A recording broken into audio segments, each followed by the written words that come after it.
बहुत प्रॉब्लम आ रही है बच्चों को कि एनएफआईए कैसे फाइंड आउट करना है, नेट इनडायरेक्ट टैक्स कैसे फाइंड आउट करना है, भूल जाते हैं, प्रॉब्लम आ जाती है। तो बच्चा ये प्रॉब्लम आपकी मैं हमेशा के लिए खत्म कर देने वाली हूँ। देखिए यहाँ पे हम फॉर्मूला लिखेंगे। एनएफआईए जो हमें फाइंड आउट करना होता है उसका जो फॉर्मूला है, एनएफआईए की फुल फॉर्म है यहाँ पर net factor income from abroad, जिसका फॉर्मूला रहने वाला है factor income from abroad minus factor income to abroad. ठीक है, ये फॉर्मूला आपको याद रख लेना है।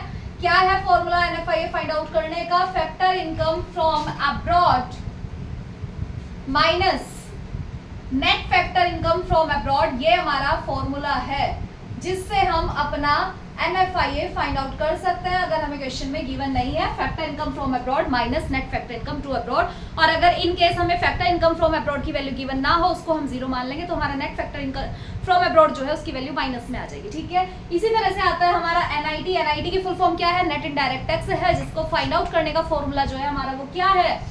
नेट इनडायरेक्ट टैक्स को फाइंड आउट करने का जो हमारा फॉर्मूला रहता है वो है इनडायरेक्ट टैक्स माइनस सब्सिडीज। ये हमारा फॉर्मूला है यहाँ पर। ठीक है, इनडायरेक्ट टैक्स माइनस सब्सिडीज ये फॉर्मूला हो जाता है। और एक थर्ड चीज हमारी आती है नेट एक्सपोर्ट। नेट एक्सपोर्ट, ठीक है, नेट एक्सपोर्ट फाइंड आउट करने का जो हमारा फॉर्मूला है वो क्या है? Exports minus imports. ठीक है, ये हमारा फॉर्मूला है। ये तीन फॉर्मूले बहुत ज्यादा इंपॉर्टेंट है अगर आपको कन्वर्ट करना है नेशनल इनकम के अंदर न्यूमेरिकल स्कोर, जो कि करना ही होता है, तो इनको आप अच्छे से ध्यान रख लीजिए। ठीक है, चलिए, थैंक यू सो मच।